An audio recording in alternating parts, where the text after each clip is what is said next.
कि कोई एक शहर था जिसकी एक गली मेरी हर आहट पहचानती थी। कि कोई एक शहर था जिसकी एक गली मेरी हर आहट पहचानती थी।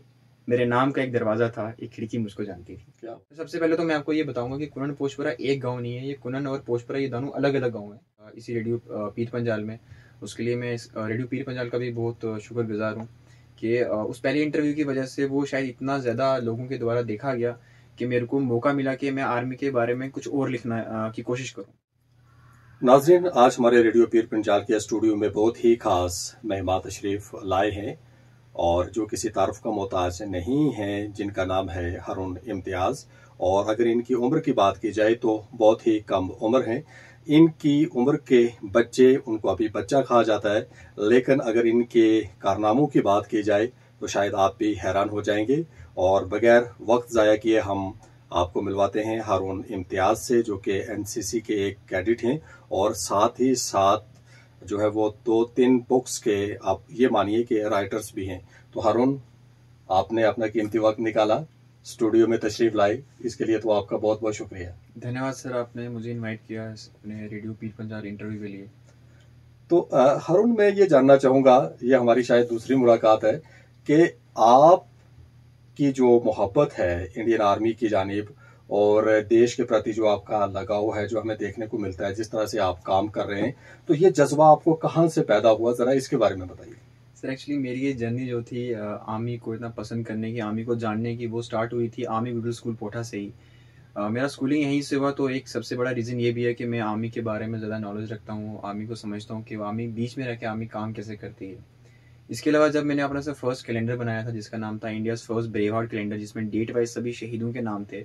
एंड जब मैंने सर उसको आगे भेजना चाहा, उसके बाद मेरा एक पहला जो इंटरव्यू था वो आप ही के साथ हुआ था इसी रेडियो पीर पंजाल में।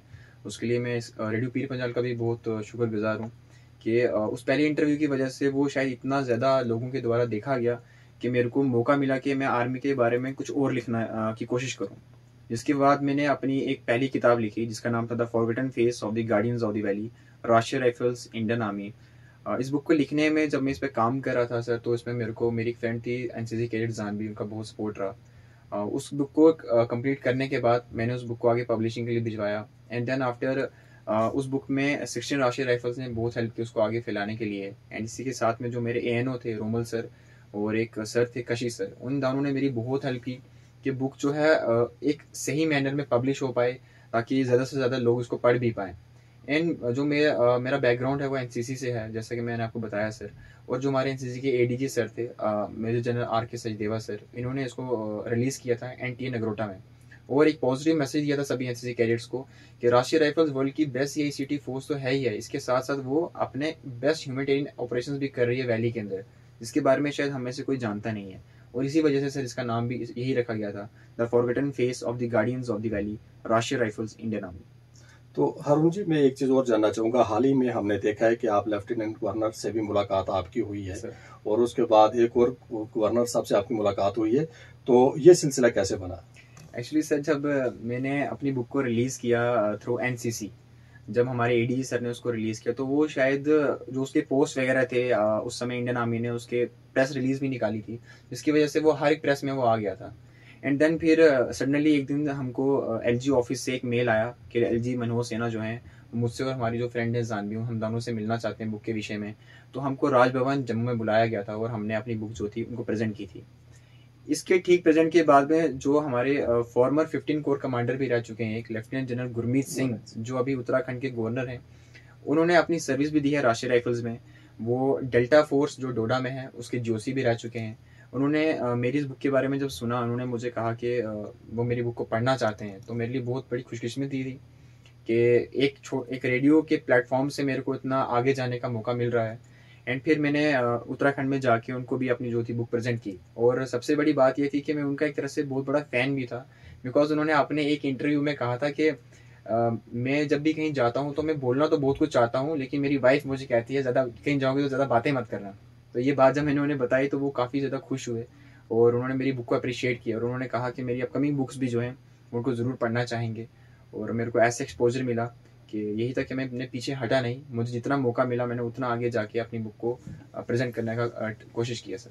तो हारून, जो अभी हम देख रहे हैं, सुन रहे हैं कि आपकी जो जर्नी है कोनन एंड पोशपुरा को लेकर, सर कोनन एंड पोशपुरा, तो जरा इसके बारे में थोड़ा सा आप लाइट डालें जरा कि ये कैसी रही आपकी। सर एक्चुअली मैंने जितने ज़्यादा मीडिया आर्टिकल्स पढ़े हैं, जितना भी ज़्यादा, या अगर आप गूगल पे भी इसको सर्च करेंगे कोनन एंड पोशपुरा को, तो आपको एक प्रोपोगंडा ही दिखेगा सबसे पहले तो, कि 91 में कुछ ऐसा गलत हुआ था कि 4 राजपूतान राइफल्स की टीम और 68 माउंटेन ब्रिगेड ने काफ़ी कुछ गलत किया था कुनन पोशपुरा में।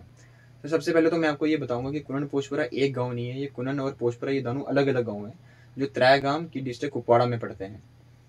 जब मैंने इस इंसिडेंट के बारे में सुना तो सर पहले तो मेरे को यकीन बिल्कुल भी नहीं हुआ, बिकॉज मेरी जो स्कूलिंग थी सर वो आर्मी स्कूल से हुई थी। इसी वजह से मैंने ठाना कि इसके ऊपर किताब लिखने से पहले इसको पहले रिसर्च किया जाए। रिसर्च के दौरान हम मेरी एक फ्रेंड से मुलाकात हुई सर जिसका नाम था कोमल वर्मा। हम दोनों ने काफ़ी ज़्यादा सर इस पर डीप रिसर्च की, फिर हमने इस डिसीजन पे हम आए कि अब हम कुनन पोशपुरा गाँव के अंदर जाएंगे। जब हम उस गांव में गए, हमारा इसमें 68 माउंटेन ब्रिगेड ने बहुत ज़्यादा हमारी हेल्प की, वहाँ के कमांडर साहब ने। जब हम वहाँ पे गांव में गए तो हमको बिल्कुल एक अलग इमेज गांव की दिखी। जो हमने न्यूज़ में पढ़ा, मीडिया में पढ़ा कि गांव के लोग बहुत एग्रेसिव आर्मी को लेके, लाइक आर्मी के बारे में काफ़ी एंटी नेशनलिस्ट हैं वो गाय लोग, बिल्कुल भी ठीक नहीं सोचते, ऐसा बिल्कुल गलत था। जब हम वहाँ पे गए तो हमको लाइक पूरे कश्मीर की इमेज एक तरफ, और उस गाँव की इमेज जो है आर्मी को लेके जो पॉजिटिविटी जो उनके अंदर है वो एक तरफ है। मैं उस गांव के अंदर जब गया तो जब मैंने पूछताछ लोगों से पूछना शुरू किया तो लोग वेलकम कर रहे थे हमारा, कि आप, उनको लग रहा था कि हम भी आर्मी से हैं, और हमारा हाथ पकड़ पकड़ के हमको अपने घरों में लेके जा रहे थे कि सर आप हमारे घर पे चाय पीजिए, हमारे घर पे खाना खाइए। और मैं एक तरह से हैरान था कि ये सही में कुनन पोशपुरा है। तो वहाँ के लोगों का कहना था कि जब भी हम वहाँ से निकलते थे लोगों के घरों से बाहर, तो लोग कहते थे जब जाओगे, जो कमांडर साहब हैं, ब्रिगेडियर साहब जो हैं, ब्रिगेडियर साहब को हमारा सलाम कहना, ब्रिगेडियर साहब को कहना कि आपने अली मोहम्मद के घर पे चाय पी, आपने अली मोहम्मद के घर पे खाना खाना है। और मेरी फ्रेंड और कोमल हम शौक थे कि यार हमने जितना अभी तक न्यूज़ आर्टिकल्स में पढ़ा वो तो एक अलग ही इमेज बता रहा है कुनन पोशपुरा की, रियलिटी क्या है। फिर काफ़ी कुछ रिसर्च करने के बाद हम काफ़ी लोगों से भी मिले, जब हमको लोगों ने बताया कि एक्चुअली में 91 में पोशपुरा गाँव में कुछ हुआ ही नहीं था। जो भी कुछ इंसिडेंट प्रोपोगंडा फैलाया गया था वो कुनन गाँव में हुआ था वो एक्चुअल में। फिर सर जब हम कुनन की तरफ पहुंचे, वहाँ के लोगों में भी हमको बहुत पॉजिटिविटी दिखी इंडियन आर्मी के लिए।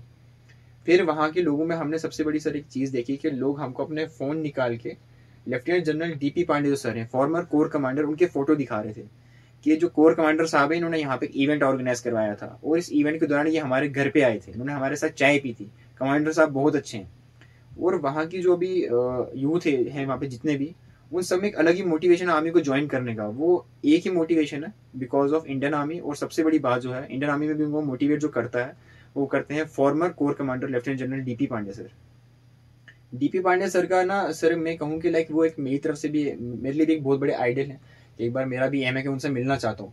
लेकिन जब मैंने वहाँ के यूथ में देखा, यंग जनरेशन में देखा, उन्होंने कहा कि एक बार अगर जिंदगी में हमको मौका मिल जाए कोर कमांडर साहब से मिलने का, हमारी लाइफ बदल जाएगी।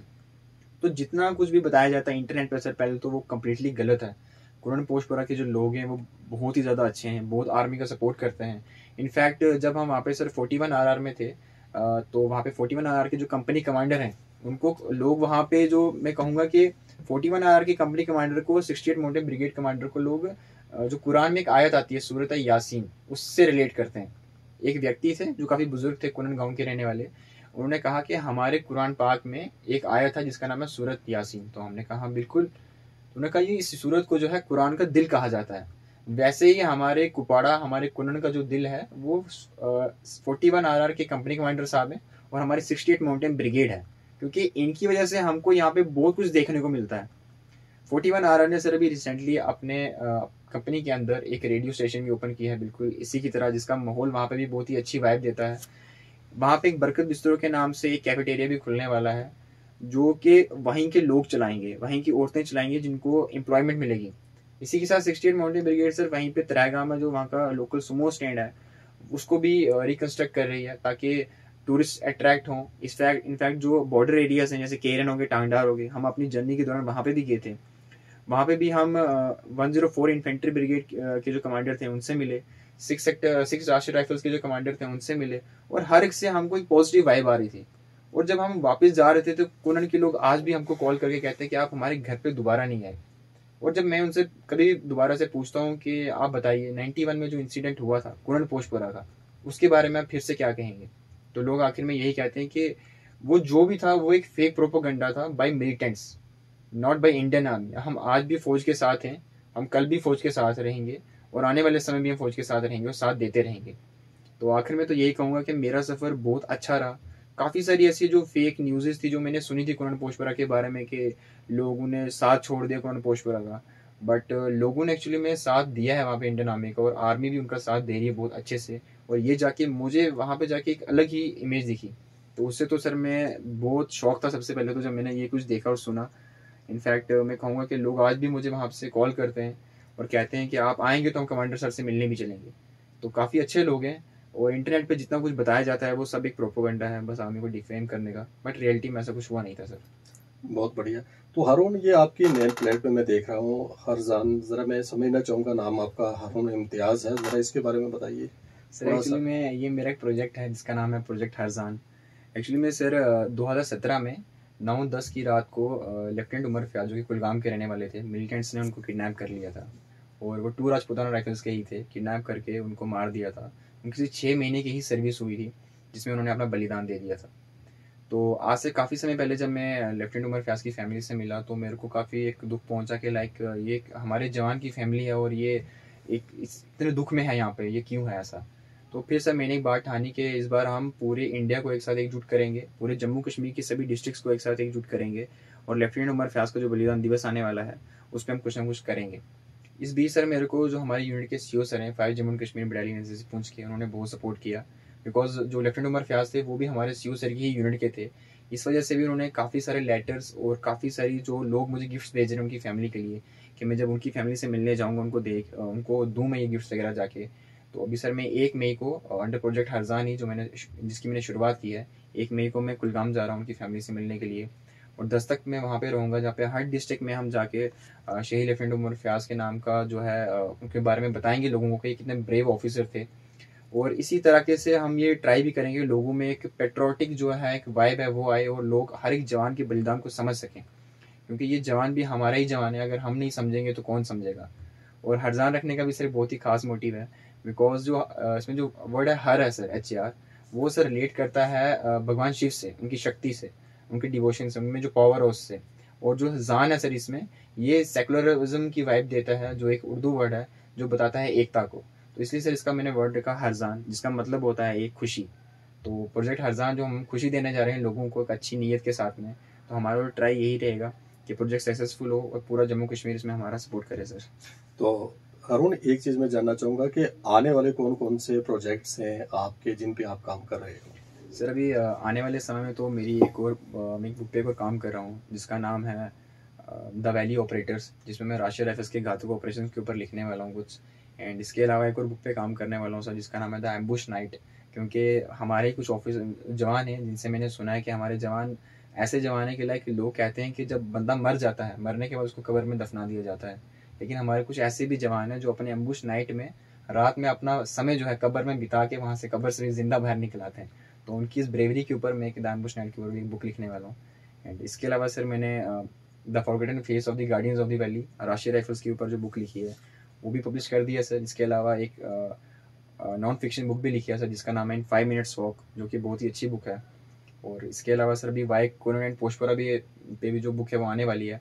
और मैं ये नहीं कहता सर जो मैं बुक लिख रहा हूँ कोरोनेट पोशपुरा पे वो मेरी बुक है, वो जो बुक है सर वो वहाँ के लोगों की बुक है, कोरोनेट पोशपुरा के लोगों की बुक है। बिकॉज सर जब हम वहाँ पे जाके मिलता था तो लोग कहते थे हमको इंटरव्यू देने में डर लगता है, बिकॉज हमको डर लगता है इसलिए भी कि हम जो बात बोलते हैं वो फिल्टर बात हो जाती है, उसको बात को फिल्टर करके आगे बता दिया जाता है, जिसकी वजह से हम कहते हैं हम क्या रियलिटी बताएं, हमारी तो कुछ सुन नहीं रहा।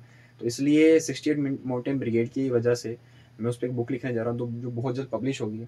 इसके अलावा मेरी एक और बुक आने वाली है सर जिसका नाम है hold my hand for ever, जो 7 जुलाई को पब्लिश होने वाली है सर। और हमारी भी दुआएं हैं कि आपकी ये बुक्स जल्द जो है वो पब्लिश हो जाएं और हमें भी पढ़ने को मिले।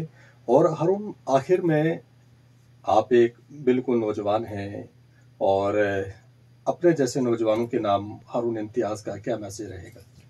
तो मैं तो कहूँगा कि मैं 2 तरह का राइटर हूँ, जो घातक भी लिखता है और जो सॉफ्ट भी लिखता है। घातक माइंड से मैं यही कहूँगा कि लाइफ में हम कभी कभी जो इमेज हमको सामने दिखाई जाती है वो बिल्कुल गलत रहती है। एक खिड़की से अगर हम देखेंगे हमको एक अलग पर्सपेक्टिव दिखेगा, अगर हम दूसरी खिड़की से देखेंगे तो हमको एक अलग पर्सपेक्टिव दिखेगा। तो किसी भी इंसिडेंट के ऊपर बोलने से पहले या आर्मी के ऊपर एलिगेशन लगाने से पहले हमको बीच में उतर के देखना ज़रूरी है कि फ़ौज क्या कर रही है।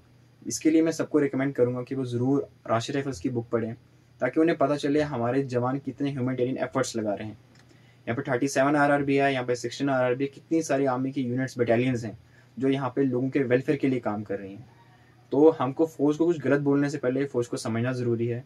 और सबसे बड़ी बात है जो आज के टाइम पे नशा चल रहा है, नशे से बहुत ज़्यादा दूर रहें, बिकॉज वो बॉडी के लिए बिल्कुल भी ठीक नहीं है और हमारी सोसाइटी के लिए भी ठीक नहीं है। और सर जैसा कि मैंने आपको बताया, मैं एक सॉफ्ट भी राइटर हूँ जो सॉफ्ट भी लिखता है। तो मेरी बुक की एक लाइन है, मैं वो कहना चाहूँगा अभी, जिसका बुक का टाइटल है hold my hand for ever. उसमें एक लाइन लिखी गई है कुछ ऐसे कि कोई एक शहर था जिसकी एक गली मेरी हर आहट पहचानती थी। कि कोई एक शहर था जिसकी एक गली मेरी हर आहट पहचानती थी, मेरे नाम का एक दरवाज़ा था, एक खिड़की मुझको जानती थी। क्या बात है, क्या बात है। तो हारून, अपना कीमती वक्त निकाल कर आप यहाँ स्टूडियो में तशरीफ लाए, हम आपको सल्यूट भी करते हैं थैंक यू और आपका थैंक्स भी करते हैं। Thank you so much.